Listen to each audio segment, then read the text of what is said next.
주님의 이름으로 환영합니다. 우리 이 시간 조용히 묵도하심으로 하나님 앞에 예배를 드리도록 하겠습니다. 묵도하시겠습니다.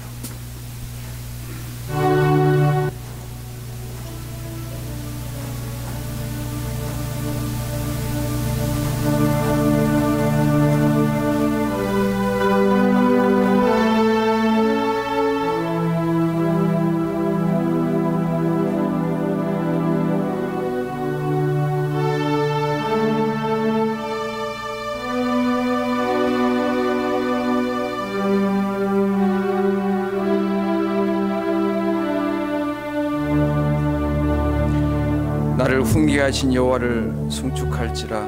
밤마다 내 심장이 나를 교훈하도다. 내가 여호와를 항상 내 앞에 모심이여 그가 내 우편에 계심으로 내가 요동치 아니하리로다. 이러므로 내 마음이 기쁘고 내 영광도 즐거워하며 내 육체도 안전히 거하리니 이는 내 영혼을 음부에 버리지 아니하시며 주의 거룩한 자로 썩지 않게 하실 것임이니이다. 주께서 생명의 길로 내게 보이시리니 주의 앞에는 기쁨이 충만하고 주의 우편에는 영원한 즐거움이 있나이다. 아멘. 거룩하신 아버지 하나님, 오늘도 어려운 상황 가운데 주님 앞에 나왔습니다. 하나님 아버지, 이 예배 드릴 수 있는 특권을 주신 것 고맙습니다. 주님, 이곳 가운데 임재해 주시고 마음껏 주님을 찬양할 때 주님 높임 받아 주시고 영광 홀로 받아 주옵소서. 우리에게는 한량없는 은혜로 덧입혀 주시옵소서. 예수님의 이름으로 기도하옵나이다. 아멘. 우리 이 시간 주님을 찬양하도록 하겠습니다.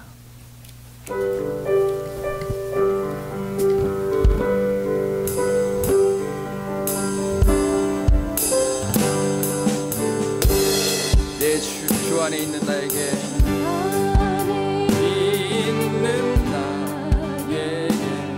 단 근심이 있으랴. 십자가 밑에 나아가 내 짐을 풀었네. 주님을 찬송하면서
가기까지 늘 보호하십니다.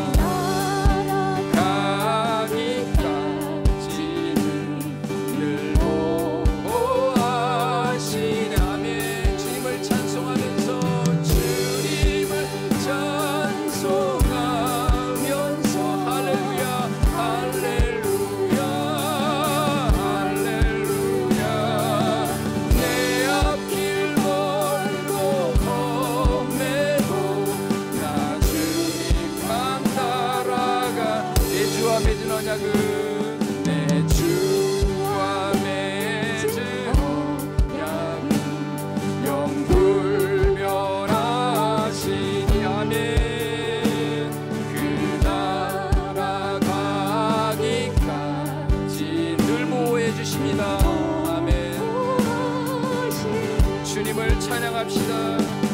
주님을 찬송하면서 할렐루야 할렐루야 할렐루야 내 앞길 멀고 험해도 나 주님만 따라 주님을 찬송하면서 주님을 찬송하면서 할렐루야 할렐루야 내 앞길 멀고 험해도 나 주님만 따라가리. 아멘. 십자가 그 사랑 멀리 떠나서 무너진 나의 삶 속에 잊혀진 주은혜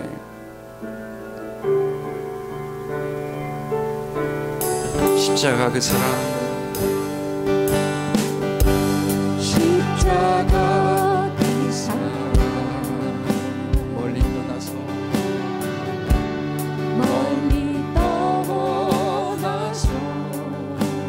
무너진 나의 삶 속에 무너진 나의 삶 속에 잊혀진 주님의 은혜 잊혀진 주 은혜 돌 같은 내 마음 돌 같은 내 마음 어루만지사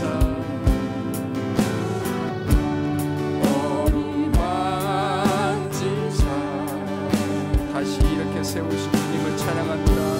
다시 일으켜 세우신 아멘.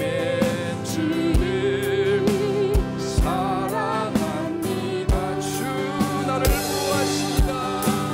주 나를 구하시고 날 붙드십니다.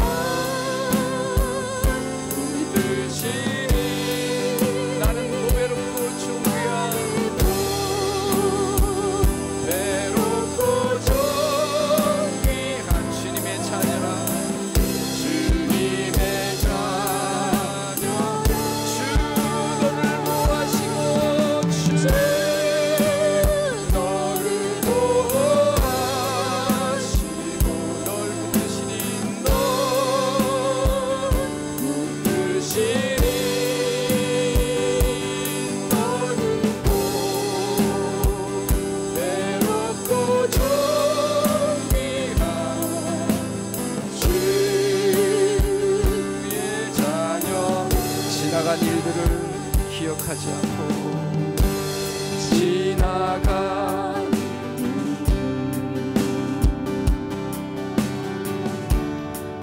기억하지 않고 이전에 행한 모든 일 생각지 않으십니까? 이전에 행한 모든 일 생각지 않으리. 아멘. 사막의 강물과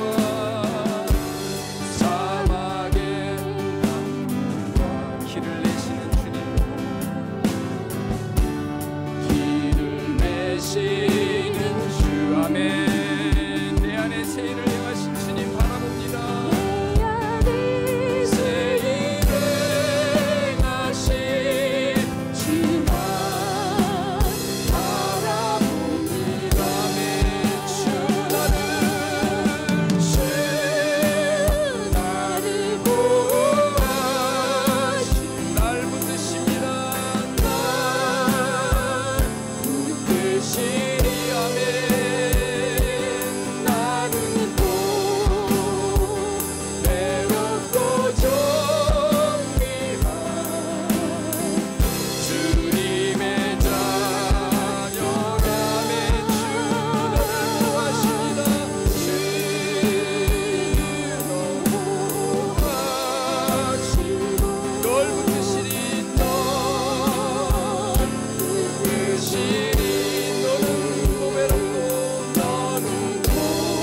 기도해 주시겠습니다.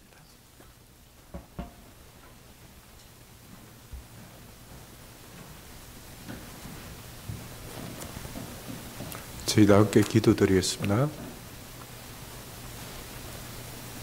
사랑과 은혜가 영원하시며 풍성하신 여호와 하나님으로 인하여 감사드립니다. 오늘 또 주일을 맞이해서 저희들 하나님의 전으로 불러드리고 하나님께서 친히 예배를 받아주시고 또한 저희들에게 긍휼을 베풀어 주시니 감사드립니다. 저희들이 찬송으로 고백했듯이 우리의 무너진 삶 가운데서 하나님이 저희들에게 베푸신 그 큰 은혜들을 다 잊고 살은 저희들입니다. 오늘 이 예배를 통하여서 무너져 내린 우리들 삶 가운데서 하나님께 감사하며 하나님의 은혜가 다시 한 번 더 저희들 마음속에 불같이 일어날 수 있도록 하나님 도와주시옵소서. 은혜를 기억하며 하나님께 감사로 하나님 앞에 나아가는 저희들이 되기를 간절히 소원합니다. 거룩하신 여호와 하나님, 사랑하시는 은혜 침례교회 성도 여러분, 오늘 이 자리에서 우리의 무너져 내린 믿음을 복원하고 하나님 앞에 나아가 하나님의 긍휼로 치유함을 받고 세상으로 다시 나아가는 귀한 시간들 되기를 간절히 소원합니다. 목사님 말씀을 통하여서 하나님, 저희들 속에서 역사하시는 성령님께서 저희들 마음을 다시금 새롭게 해주시옵고 기쁨으로 하나님을 찬양하며 하나님을 섬기는 저희들 될 수 있도록 하나님 은혜를 베풀어 주시옵소서. 그리고 목사님 입술을 통하여서 복음의 능력이 선포될 수 있도록 하나님 함께해 주시옵소서. 오늘 마치는 모든 순서 위에 하나님 함께해 주시옵고 이 모든 말씀 살아계신 주 예수 그리스도 이름 받들어 기도드리옵나이다. 아멘.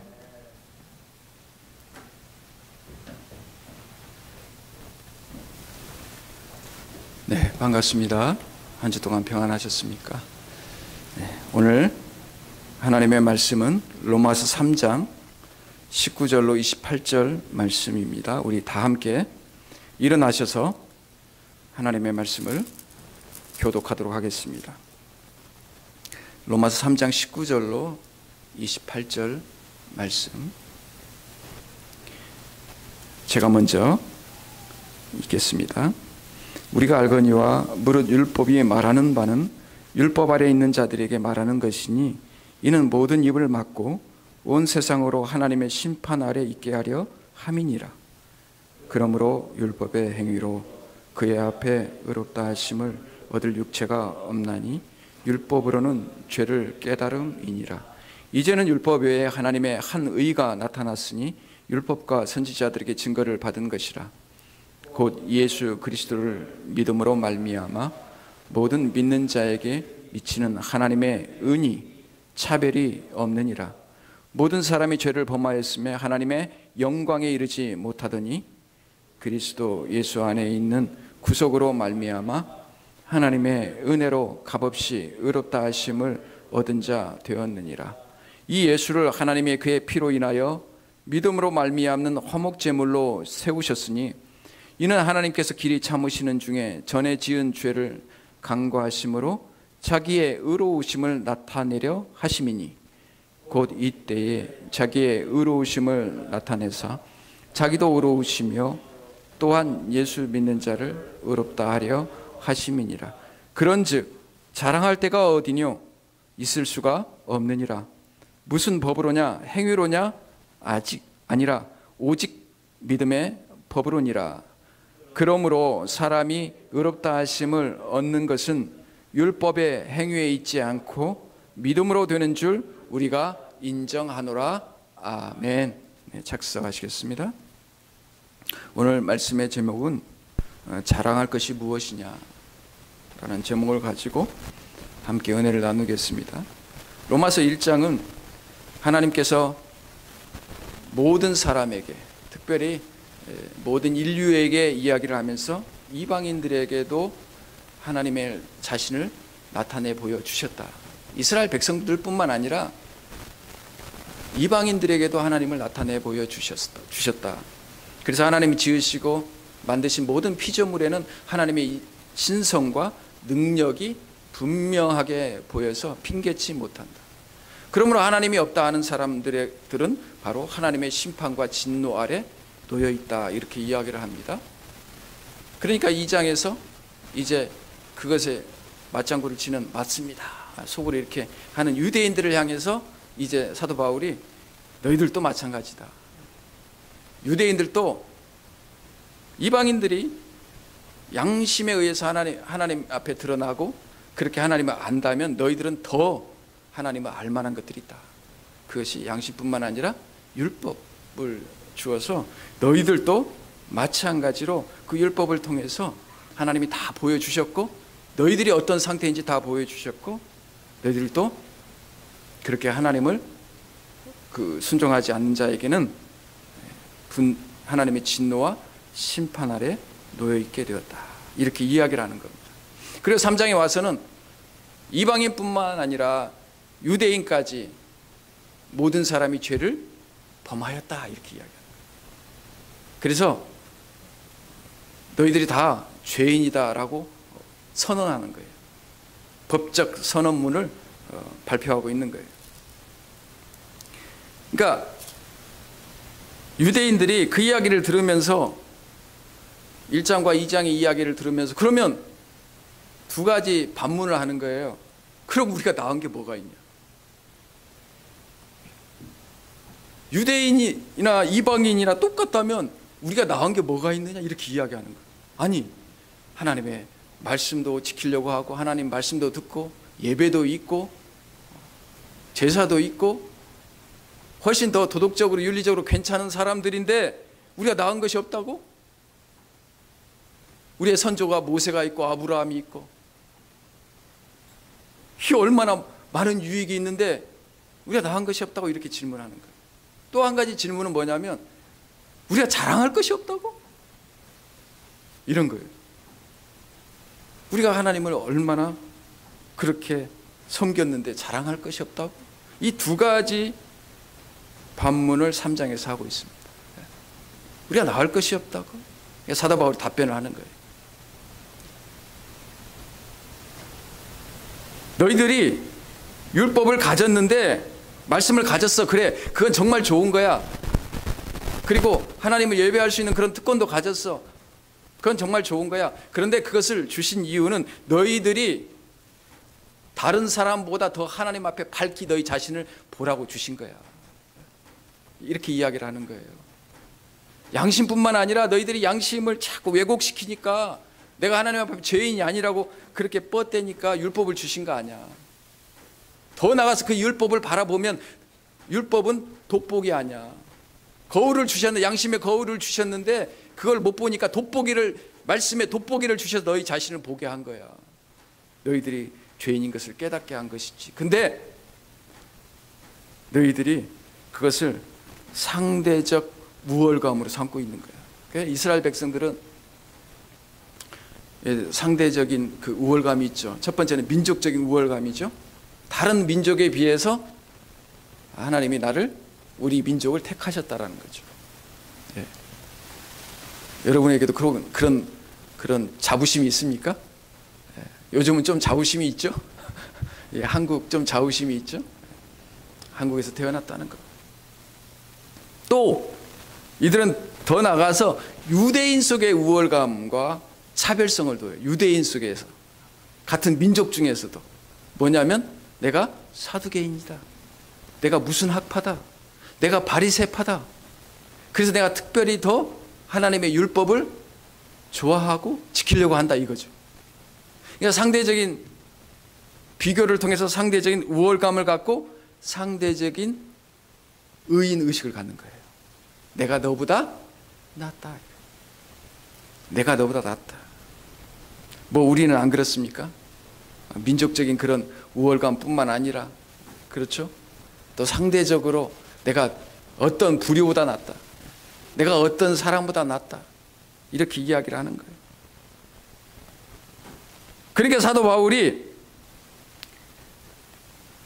이야기를 하는 거예요. 의인은 없나니 한 명도 없다.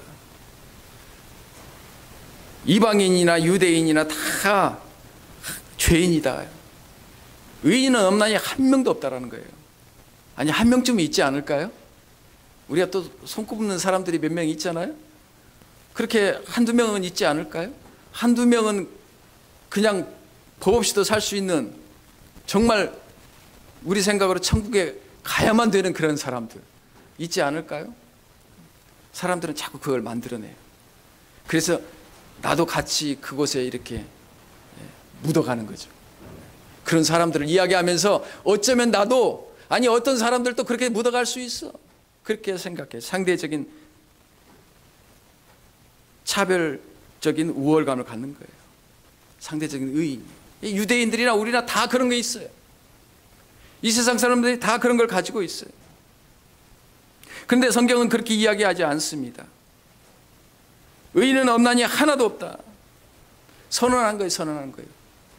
이게 사람들을 살펴보고, 사람들을 연구해보고, 그들을 다 테스트해보고 그 결과물을 보니까 이 사람들이 죄인이다, 그것이 아니에요. 지금 이 성경에 유대인과 이방인들 모두 다 싸잡아서 죄인이라고 한 것은 인간 존재에 대한 법적 선언문이에요. 인간이 태어날 때부터 인간이 뭐라는 거예요? 죄인이라는 거예요. 아무도, 어느 누구도 예외일 수가 없어요. 그런 죄인이기 때문에 그런 죄의 열매가 나온다는 거예요. 그래서 계속해서 3장 10절부터 그 얘기가 나오잖아요. 그렇게 죄인이 된 사람들이 어때요? 깨닫는 자도 없고 하나님을 찾는 자도 없어요. 다 치우쳐 한 가지를 무익하게 되고 선을 행하는 자도 없어요. 근데 하나도 없어요. 저희 목구멍은 열린 무덤이고 그 혀로는 속임을 베풀고 그 입술에는 독사의 독이 있고 입술에는 저주와 악독이 가득하고 그 발은 피 흘리는 데 빠르고 파멸과 고생이 있고 평강의 길을 알지 못하고 저희 눈앞에 하나님을 두려워함이 없어요. 죄인이기 때문에 죄의 열매가 나오는 거예요. 죄가 있어서 죄인이 아니라 성경은 인간 존재 자체가 그들이 뭔가를 행하기 전에 이미 죄인이라고 이야기를 하고 있어요. 그래서 죄가 나온다는 거예요. 사람들은 정말 괜찮은 사람을 찾아서 그렇게 묻어가려고 노력을 무던히 해요. 요즘 인터넷에 보니까 어떤 스님 때문에 아주 난리가 났더만. 베스트셀러, 여러분 다 아시죠? 얼굴도 잘생겼고 하버드대 출신이고, 그런데 그 사람이 무소유라고 막 주장을 하고 정말 사람들에게 그렇게 높아지다가 이 사람을 가만히 보니까 무소유가 아니라 풀 소유, 풀, 모든 것을 다 가졌어. 그래서 그거 드러나 사람들이 실망하고, 여러분 실망할 것이 없어요. 그걸 그대로 믿고 그대로 여러분 그렇게 생각했다면 아직도 인간 존재에 대한 아직도 분별력이 부족한 거예요. 성경은 정확하게 그런 사람이 그렇게 드러나서, 그렇게 괜찮은 모습이 드러나서 괜찮은 사람이라고 이야기하지 않고 있어요. 원래 그 사람 존재 자체가 뭐라는 거예요? 죄인이라는 거예요. 한 명도 없다라는 거예요. 여러분 한 명이라도 찾아날 생각하지 마세요. 그리고 묻어갈 생각하지 마세요. 성경은 법적으로 선언하고 있어요. 뿐만 아니라 사도 바울은 오늘 우리가 읽은 것처럼 그렇게 법적인 선언뿐만 아니라 19절에 우리 같이 한번 읽어볼까요? 19절 말씀 시작. 우리가 알거니와 무릇 율법이 말하는 바는 율법 아래 있는 자들에게 말하는 것이니 이는 모든 입을 막고 온 세상으로 하나님의 심판 아래 있게 하려 함이니라. 뭐라고 이야기해요? 우리가 알거니와 그랬어요. 이 사도 바울이 하나님의 법적인 선언문뿐만 아니라 우리가 알거니와 그래. 여러분과 제가 다 경험한 거 아니냐? 우리가 솔직히 우리 자신을 들여다보면 다 아는 바가 아니냐 이 말이에요. 다 경험한 거 아니냐. 우리가 말씀을 통해서 우리가 말씀을 읽다 보면 우리 안에 있는 모든 부패와 부정이 다 드러나는 거 아니냐. 그거 감추려고 우리가 노력하지만 덮을 수 없을 만큼 그게 냄새가 나고 드러나는 것, 그거 우리가 아는 거 아니냐 이 말이에요. 우리가 열심히 율법을 읽고 우리가 자랑 삼는 그 하나님의 말씀을 가져서 그 말씀을 읽지만 그 말씀이 우리를 정죄하지 않느냐. 그래서 뭐라고 이야기해요? 20절에 보면 이 율법으로는 죄를 깨달음이니라. 하나님이 주신 이 거울, 아니 현미경, 돋보기 같은 이 하나님의 말씀을 우리가 정직하게 우리 내면 속에 비춰보면 우리가 거짓할 수 없다는 거예요. 우리가 다 죄인인 것을 여러분이 알고 내가 알지 않느냐. 우리가 그것을 쉬쉬거리고 우리가 의인인 척하고 우리가 괜찮은 척하고 종교적으로 도덕적으로 윤리적으로 괜찮은 척하지만 사실은 그렇지 않다라고 이야기하는 거예요.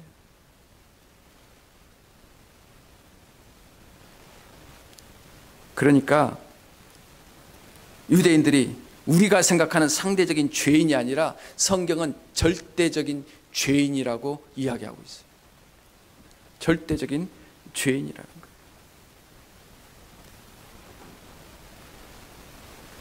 뭐 인정하지 하든 하지 않든 성경은 그렇게 이야기를 하고 있다는 겁니다.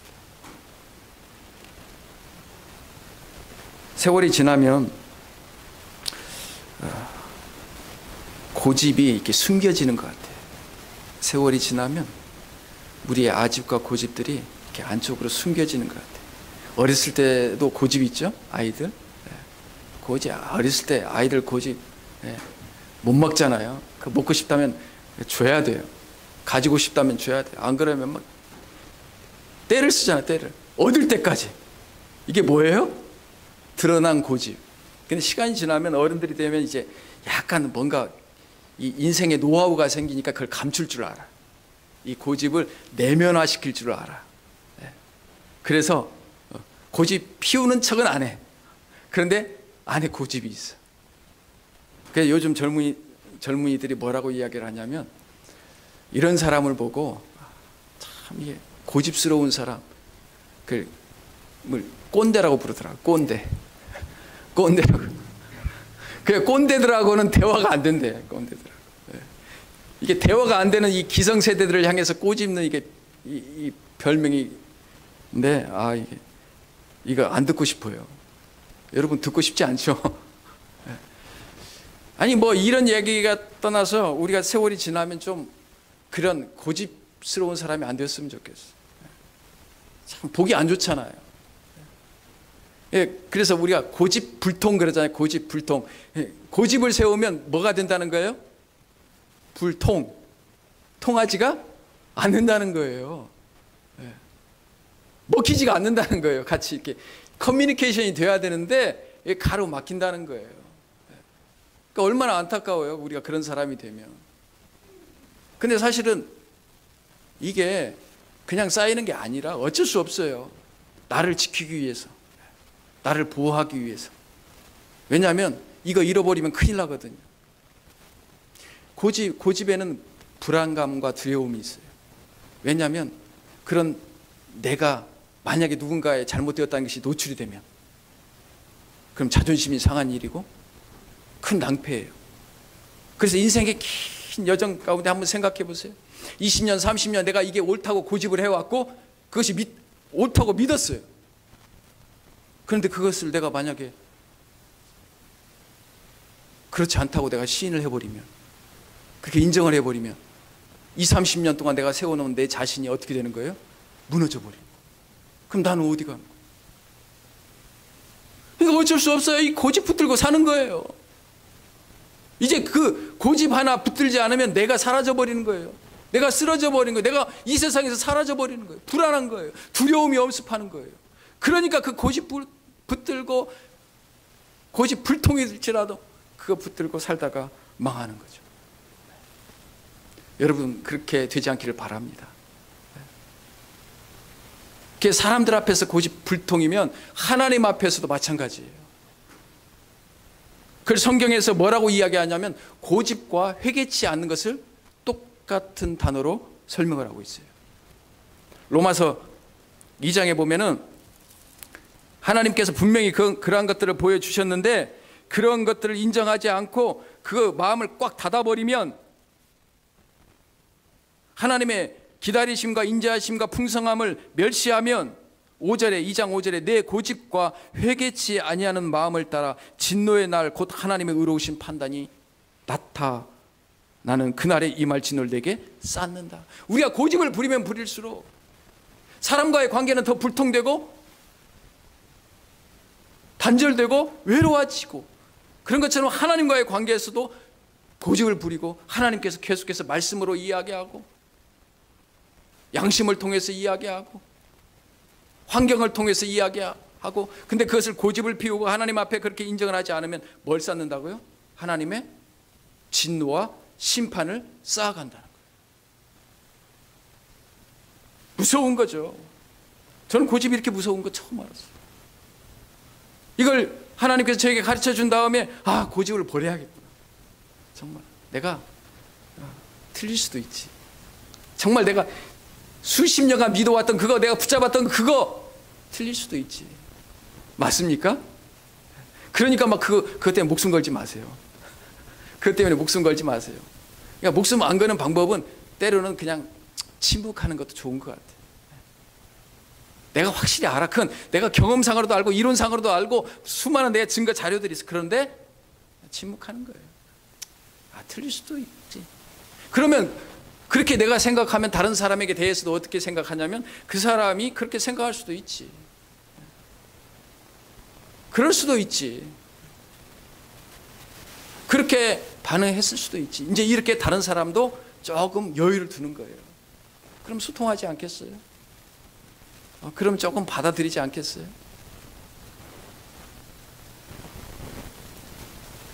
여러분, 사람한테 고집 피우는 것은 그건 어쩔 수 없다 하지만 하나님 앞에 고집 피우지는 마시기 바랍니다. 우리가 나은 것이 뭐가 있냐? 여러분, 교회를 나왔어요. 예배도 드렸어요. 이곳에 있는 사람들은 여러분 목숨 걸고 오시는 분들 아니에요? 얼마나 어드밴테이지가 많아요. 좋은 점이 많아요. 그러나 그것이 하나님 앞에 하나님의 자녀가 되는 보증이 되지 못하는 거예요. 그게 구원의 보증이 되지 못하는 거예요. 맞습니까? 지금 유대인들 그렇게 이야기하는 거예요. 내가 말씀도 보고 예배도 드리고 하나님 앞에 헌금도 하고 금식도 하고, 그런데 그렇게 나음이 아무런 유익이 없는 거예요. 예수 그리스도를 내 마음 가운데 받아들이지 않는다면, 내 마음에 고집을 꺾어놓고 그 예수 그리스도를 내 주인으로 삼고 그 예수님께서 나의 그 주인의 자리에 앉지 않는다면 이게 다 허사예요. 아무것도 아니에요. 여러분, 여기 왜 나오셨습니까? 왜 하나님의 말씀을 듣고 있습니까? 예수님 만나기 위해서 그런 거 아닌가요? 하나님의 인정받기 위해서 그런 거 아닌가요? 여러분, 고집을 버리고 하나님 앞에 나올 수 있기를 바랍니다. 두 번째 반문하는 것이 뭐냐면, 그러면 그래 자랑할 것도 없어? 그런데 사도 바울은 단호하게 이야기합니다. No way. 자랑할 것도 없어. 자랑할 것도 없어. 이 말씀이 3장 27절에 나옵니다. 우리 같이 한번 읽어볼까요? 시작. 그런즉 자랑할 때가 어디뇨? 있을 수가 없느니라. 무슨 법으로냐? 행위로냐? 아니라 오직 믿음의 법으로니라. 자랑할 때가 어디 있느냐? 무슨 법으로냐? 행위냐? 아니면 오직 믿음의 법이냐? 제가 질문 하나 할게요. 여러분, 믿음의 반대어는 뭔 것 같아요? 내가 믿는다. 믿는다의 반대말은 무엇인 것 같아요? 예? 불신. 믿지 않음. 신뢰하지 않음. 근데 성경 오늘 이 말씀에 대조어로는 뭘 쓰고 있어요? 행위. 행위를 쓰고 있어요. 아니, 믿음의 대조가 행위라고요? 믿는다는 것은 믿지 않는다, 신뢰하지 않는다는 거 아닌가요? 그래서 사도 바울은 오늘 대조어로 행위로 써 있어요. 그 행위도 여러분 어떤 행위인 줄 아세요? 율법의 근거에서 굉장히 선행을 하는 거예요. 그럴싸한 행동을 하는 거예요.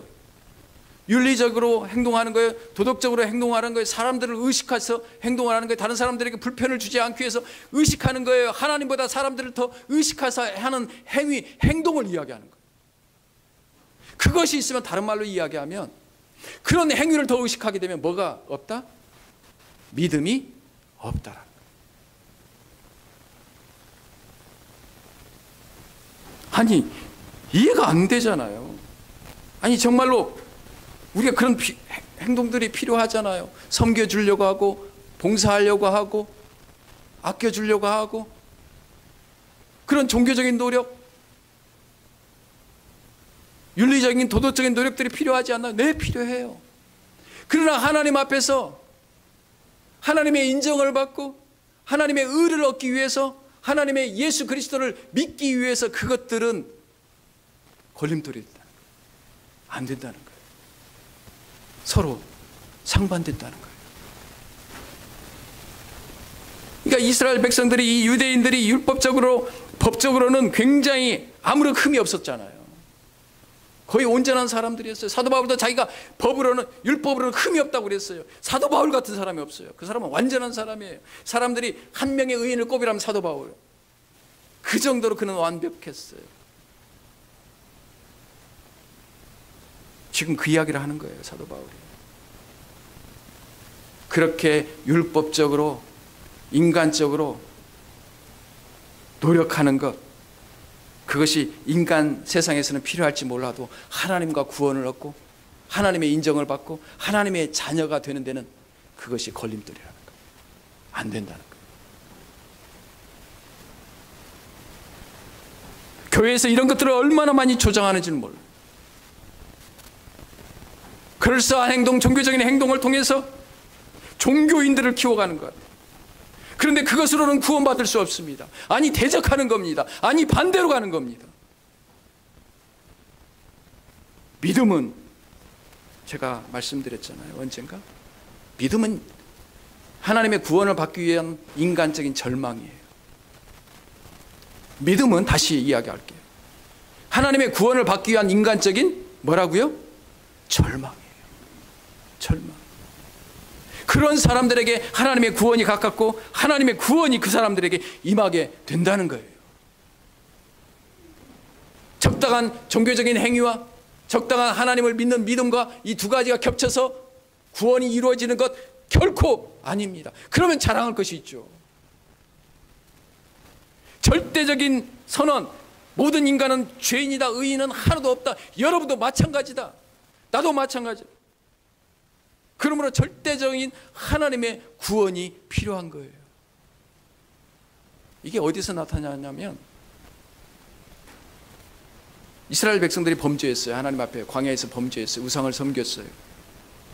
하나님이 진노했어요. 그 뱀을 보내서 그들이 다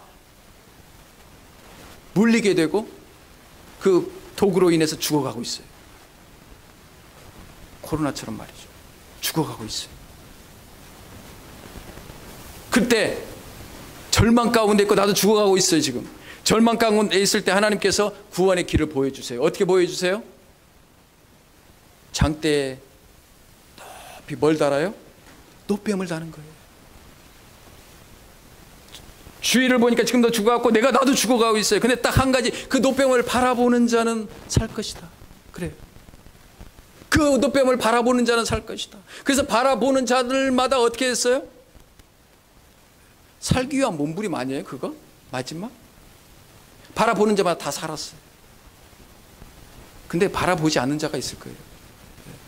그게 무슨 효과가 있다고. 내가 평생에 노력하고 수고하고 내가 건강관리 내가 잘하고 내가 힘으로 내 몸으로 힘으로 이겨내야지. 그게 무슨 필요가 있다. 그런 사람은 다 죽었어요. 그걸 이야기하는 거야. 인간적인 편에서는 뭐예요? 절망에 지금 죽어가고 있어요. 내 스스로는 구원의 건덕지가 없는 거예요. 구원할 지식도 없고 힘도 없고 능력도 없어요. 이미 그것은 증명이 되었어요. 절대적인 죄인. 그냥 한 가지 바라보는 거예요. 그래서 믿음의 다른 말은 바라보는 거예요. 믿음의 다른 말은 바라보는 거예요. 누구를 바라봐요? 십자가에 달린 예수 그리스도를 바라보는 거예요. 내 절망을 한탄하고 내 스스로 구원할 수 없고 하나님 앞에 구원할 수 없고 내 죄를 어찌할 수 없고 이 죽음을 어찌할 수 없고 나 이 어둠을 어찌할 수 없는 그 절망 가운데 하나님의 복음을 바라보는 것, 예수 그리스도를 바라보는 것, 그것이 구원인 줄 믿습니다. 넉넉하게 사는 사람들에게는 힘들죠. 아직도 내가 내 힘이 있고 내 힘으로 살아보겠다고, 내 재주로 살아보겠다고, 내 지식으로 살아보겠다고 하는 사람들은 이 구원이 요원합니다. 멀었어요. 그러나 정말 그것이 외형이 아니라 내면에서 나는 절망입니다. 그러한 사람들에게 이 구원이 가까운 줄 믿습니다. 하나님의 의예요. 하나님의 의는 인간의 의와 다릅니다. 누더기 의와 다릅니다. 하나님의 의는 완전합니다. 하나님의 의는 온전합니다. 하나님의 의는 더할 것도 뺄 것도 없습니다. 그 의를 얻는 자는 하나님의 자녀가 되고 하나님의 인정을 받고 천국에 가는 줄 믿습니다. 인간의 의를 더하면 안 된다니까요. 인간의 의는 안 돼요. 인간의 의는 더럽고 냄새나고 누더기 같습니다. 살면 살수록 우리가 그걸 경험하잖아요. 그러므로 자랑할 것이 있다면 십자가밖에 없다고 믿습니다. 사도 바울이 그 온전한 사람도 그 예수 그리스도를 알고 나서 그 절망을 경험하고 예수님을 믿고 나니까 뭐예요? 내가 자랑할 것은 오직 십자가밖에 없다. 십자가만 자랑할 거라고 했어요. 사도 바울이 얼마나 자랑할 것이 많은 사람이에요. 잘 나가시던 분이에요. 미래의 리더격이에요. 그런데 그가 자랑할 것이 아무것도 없어요. 십자가에서 죽으신 예수 그리스도만이 그의 온전한 자랑이 되었던 것입니다. 사랑하는 여러분, 여러분의 자랑할 거리가 이 십자가밖에 없기를 바랍니다. 십자가밖에 없기를 바랍니다. 오직 내가 사실은 여러분을 격려해드리고 싶어요. 이 위기 가운데 어찌하자고 이 예배당에 나와서 예배를 드리는지 격려해드리고 싶지만 사실 여러분 이것도 하나님이 주신 특권 아닌가요? 내 자랑이 아니라 하나님이 주신 특권 아닌가요? 하나님이 그런 마음을 주셔서 여기 나오시지 않았습니까? 하나님을 향한 마음 때문에 그렇게 나온 줄 믿습니다.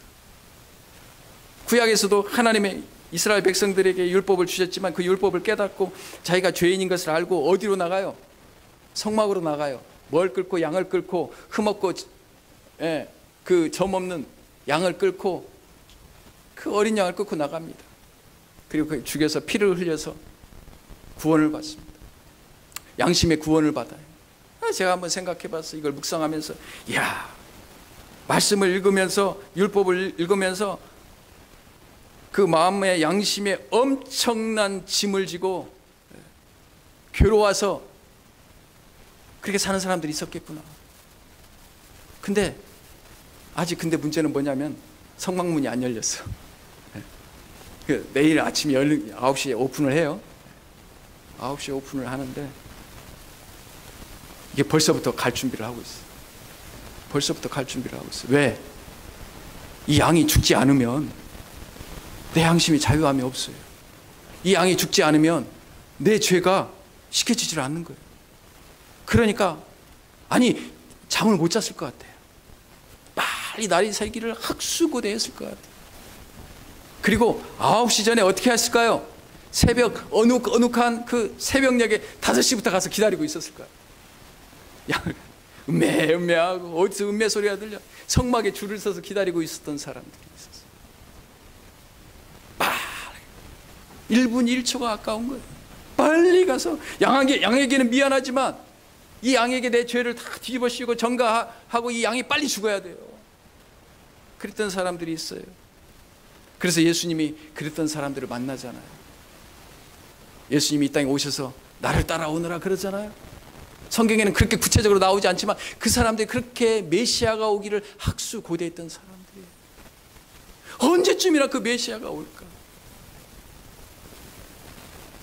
양이 아니라 그 어린 양으로 오신 그 예수 그리스도.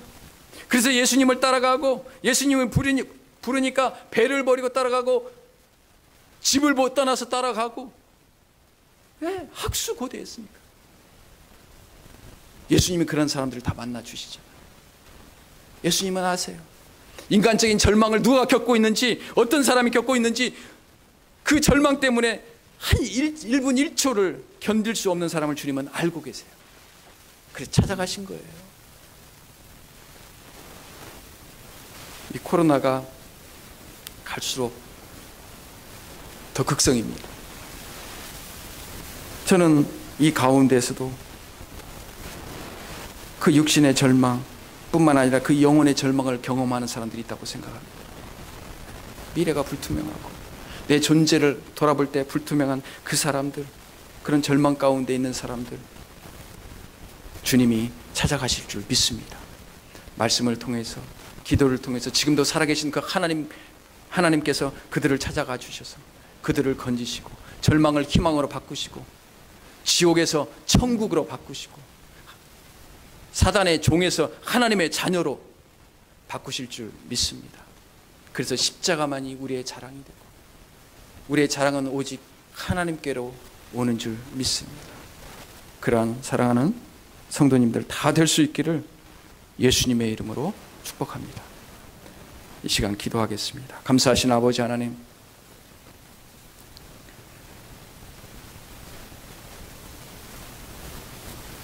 참 주님 이외에 자랑을 많이 했던 것들을, 나를 드러냈던 것들을, 다른 사람보다 낫다고 이야기했던 내 자신, 내 마음 주님이 아십니다. 하나님, 이 시간 고백합니다. 아버지 하나님, 하나님 앞에서 하나님 다 죄인이고 의인은 없다고 말씀하셨사오니 하나님 아버지 앞에 낮아지게 하여 주시고 겸손하게 하여 주시옵소서.